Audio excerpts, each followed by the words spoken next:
মই 2 এদিনতে ডেটবিলাক ঘোষণা কৰি দিম। আমাৰ চলিব প্ৰায় 10-15 দিনৰ এটা প্ৰক্ৰিয়া আছে। নৱেম্বৰত আমি নিযুক্তিৰ প্ৰক্ৰিয়া আৰম্ভ কৰিম, ডিচেম্বৰত আমি শেষ কৰিম।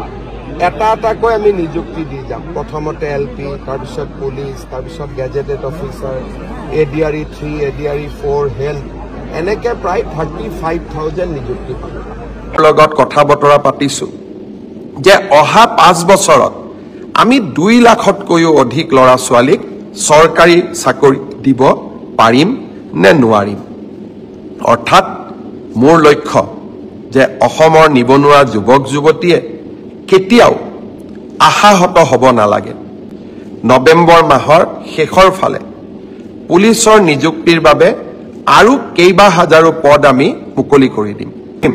নৱেম্বৰত আপোনালোকে আকৌ আবেদন কৰিব যাতে আপোনালোকৰ আশাবিলাক আমি বাস্তৱত ৰূপায়ণ কৰিব পাৰোঁ।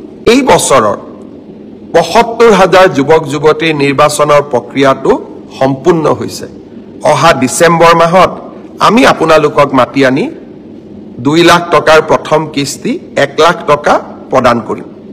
ইয়াৰ সমান্তৰালভাৱে যোৱাবাৰ আমি যি 25,000 যুৱক যুৱতীক 1 লাখ টকা দিছিলোঁ যোৱা বছৰত, তেওঁলোকে যদি এই 1 লাখ টকাটো ভালকৈ ব্যৱহাৰ কৰিছে, তেওঁলোকক দ্বিতীয় কিস্তিৰ 1 লাখ টকা দিবলৈও মই আপোনালোকক গুৱাহাটীলৈ আমন্ত্ৰণ জনাম। অৰ্থাৎ ৭৫,০০০ আৰু 25,000 1 লাখ ল'ৰা ছোৱালীয়ে আত্মসংস্থাপনৰ সুযোগ পাব।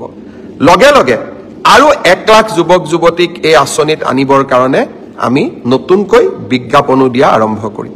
দুটা মই ঘোষণা কৰিব খোজো। এটা, এই বছৰ আমি তৃতীয় আৰু চতুৰ্থ শ্ৰেণীৰ চাহ বাগিচাৰ যুৱক যুৱতীৰ বাবে 3% চাকৰি ৰিজাৰ্ভ কৰিলো। সকলোৰে উপস্থিতিত সুকীয়াকৈ এখন অনুষ্ঠান পাতি আমি ল'ৰা ছোৱালীখিনিক নিযুক্তি পত্ৰ দিম, যাতে সকলোৱে গম পাব পাৰে যে আমাৰ চাহ বাগিচাৰ ল'ৰা ছোৱালীৰ কাৰণে চৰকাৰী চাকৰিত আজি ৰিজাৰ্ভেশ্যন হৈছে। এনেকৈ চৰকাৰী চাকৰি দিব পাৰোঁ। আমাৰ পুলিচৰ চাকৰি 3য় বৰ্গ 4ৰ্থ বৰ্গ আপোনালোকে যদি গোটেই অসমৰ কাৰ্যালয়বিলাকলৈ যায়, চাহ বাগিচাৰ ল'ৰা ছোৱালী একেবাৰে কম দেখা পাব। চাহ বাগিচাৰ ল'ৰা ছোৱালীৰ মাজত শিক্ষক নাছিলে, শিক্ষয়িত্ৰী নাছিলে, 3য় বৰ্গৰ কৰ্মচাৰী নাছিলে, 4ৰ্থ বৰ্গৰ কৰ্মচাৰী নাছিলে। অসমত বহুত চৰকাৰ আহিলে, বহুত চৰকাৰ গ'ল, কোনেও সাহস কৰা নাছিল যে চাহ বাগিচাৰ ছাত্ৰ ছাত্ৰীৰ বাবে সুকীয়াকৈ চাকৰি সংৰক্ষণ কৰিব পাৰি নেকি। আমাৰ চৰকাৰে প্ৰচেষ্টা ল'লে আৰু আজি প্ৰথমবাৰৰ বাবে চৰকাৰী চাকৰিত আমি 3% ল'ৰা ছোৱালীৰ বাবে, চাহ বাগিচাৰ ল'ৰা ছোৱালীৰ বাবে চাকৰি সংৰক্ষণ কৰিলোঁ।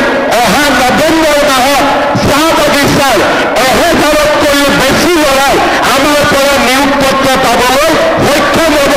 ভূটান চাহ বাগিচাৰ 200 বছৰীয়া জীৱন যাত্ৰাৰ কালত নকওঁ, যোৱা 75 বছৰৰ জীৱন যাত্ৰাত কেতিয়াও সম্ভৱ হোৱা নাছিল। চাহ বাগিচাৰ লাইনৰ ৰাস্তা পকীকৰণ, চাহ বাগিচাৰ দুখীয়া জনগণৰ বাবে প্ৰধানমন্ত্ৰীৰ ঘৰৰ স্বীকৃতি দিয়া আৰু চাহ বাগিচাৰ যুৱক যুৱতীসকলৰ বাবে আমি বিভিন্ন ধৰণে আত্মনিৰ্ভৰশীলতাৰ বাবে আৰ্থিক অনুদান আগবঢ়োৱা, এনে ব্যৱস্থাবিলাক যোৱা 75 বছৰৰ সময়ছোৱাত আমি চিন্তা কৰিব পৰা নাছিলোঁ। এইবাৰ প্ৰথমবাৰৰ বাবে আমাৰ চৰকাৰৰ দিনত চাহ বাগিচাৰ লাইনবিলাক পকী হ'ল। প্ৰথমবাৰৰ বাবে চাহ বাগিচাত বিশুদ্ধ খোৱা পানী যোগানৰ প্ৰচেষ্টা চলিলে। প্ৰথমবাৰৰ বাবে আমি চাহ বাগিচাৰ যুৱক যুৱতীৰ বাবে বয়ল ৰাজপালিকা আত্মনিৰ্ভৰশীলতা আঁচনিৰ দৰে বিভিন্ন আঁচনি আমি আজি আৰম্ভ কৰিবলৈ সক্ষম হৈছোঁ। এতিয়া আমি চাব লাগিব যে ইয়াৰ পৰা আমি কলৈকে যাম, ইয়াৰ পৰা আমি আৰু কিমান নতুন দিনলৈ আমি যাত্ৰা আৰম্ভ কৰিম। মোৰ মনত এটাই সদায় মই চিন্তা কৰোঁ যে অসমৰ 40 লাখ চাহ বাগিচাৰ আমাৰ যি জনতা আছে, আমাৰ যি জনগণ আছে, তেওঁলোকক যদি আমি সমাজৰ বহল বুকুলৈ আগুৱাই লৈ যাব নোৱাৰোঁ, তেনেহ'লে সামগ্ৰিক বিৰোধীভাৱে অসম কেতিয়াও আগবাঢ়ি যাব নোৱাৰে আৰু তাৰ কাৰণে মই নিৰন্তৰভাৱে প্ৰচেষ্টা কৰিছোঁ, প্ৰচেষ্টা কৰি থাকিম আৰু আজি আকছাৰ সমাৱেশত এই প্ৰচেষ্টাৰ অংশ হিচাপে দুটা মই ঘোষণা কৰিব খোজোঁ। এটা, এই বছৰ আমি তৃতীয় আৰু চতুৰ্থ শ্ৰেণীৰ চাহ বাগিচাৰ যুৱক যুৱতীৰ বাবে 3% চাকৰি ৰিজাৰ্ভ কৰিলোঁ। সকলোৰে উপস্থিতিত সুকীয়াকৈ এখন অনুষ্ঠান পাতি আমি ল'ৰা ছোৱালীখিনিক নিযুক্তি পত্ৰ দিম, যাতে সকলোৱে বঢ়োৱা এনে ব্যৱস্থাবিলাক যোৱা 75 বছৰৰ সময়ছোৱাত আমি চিন্তা কৰিব পৰা নাছিলোঁ। এইবাৰ প্ৰথমবাৰৰ বাবে আমাৰ চৰকাৰৰ দিনত চাহ বাগিচাৰ লাইনবিলাক পকী হ'ল। প্ৰথমবাৰৰ বাবে চাহ বাগিচাত বিশুদ্ধ খোৱা পানী যোগানৰ প্ৰচেষ্টা চলিলে। প্ৰথমবাৰৰ বাবে আমি চাহ বাগিচাৰ যুৱক যুৱতীৰ বাবে বয়ল ৰাজবালিকা আত্মনিৰ্ভৰশীলতা আঁচনিৰ দৰে বিভিন্ন আঁচনি আমি আজি আৰম্ভ কৰিবলৈ সক্ষম হৈছোঁ।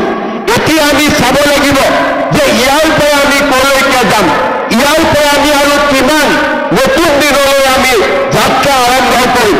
মোৰ মনত এটাই সদায় মই চিন্তা কৰোঁ যে অসমৰ 40 লাখ চাহ বাগিচাৰ আমাৰ যি জনতা আছে, আমাৰ যি জনগণ আছে, তেওঁলোকক যদি আমি সমাজৰ বহল বুকুলৈ আগুৱাই লৈ যাব নোৱাৰোঁ, তেনেহ'লে সামগ্ৰিকভাৱে অসম কেতিয়াও আগবাঢ়ি যাব নোৱাৰে। আৰু তাৰ কাৰণে মই নিৰন্তৰভাৱে প্ৰচেষ্টা কৰিছোঁ, প্ৰচেষ্টা কৰি থাকিম আৰু আজি আকছাৰ সমাৱেশত এই প্ৰচেষ্টাৰ অংশ হিচাপে দুটা মই ঘোষণা কৰিব খোজোঁ। এটা, এই বছৰ আমি তৃতীয় আৰু চতুৰ্থ শ্ৰেণীৰ চাহ বাগিচাৰ যুৱক যুৱতীৰ বাবে 3% চাকৰি ৰিজাৰ্ভ কৰিলোঁ। সকলোৰে উপস্থিতিত সুকীয়াকৈ এখন অনুষ্ঠান পাতি আমি ল'ৰা ছোৱালীখিনিক নিযুক্তি পত্ৰ দিম, যাতে সকলোৱে গম পাব পাৰে যে আমাৰ চাহ বাগিচাৰ ল'ৰা ছোৱালীৰ কাৰণে চৰকাৰী চাকৰিত আজি ৰিজাৰ্ভেশ্যন হৈছে। কিন্তু তাতকৈও আগুৱাই গৈ আজি মই আপোনালোকৰ আগত ঘোষণা কৰিছোঁ যে এই বছৰৰ পৰা আমি চাহ বাগিচাৰ যুৱক যুৱতীৰ কাৰণে ACS, APSকে ধৰি ফাৰ্ষ্ট আৰু ছেকেণ্ড কেটেগৰীৰ চাকৰিটো আমি 3% ৰিজাৰ্ভেশ্যন দিয়াৰ আমি কাম কৰিম। এই প্ৰচেষ্টাই চাহ বাগিচাত মেজিষ্ট্ৰেটৰ সৃষ্টি কৰিব, চাহ বাগিচাৰ পৰা DSP সৃষ্টি কৰিব আৰু চাহ বাগিচাৰ বহল সমাজখনে অসমৰ জনজীৱনলৈ আগবাঢ়ি যোৱাৰ সুবিধা পাব।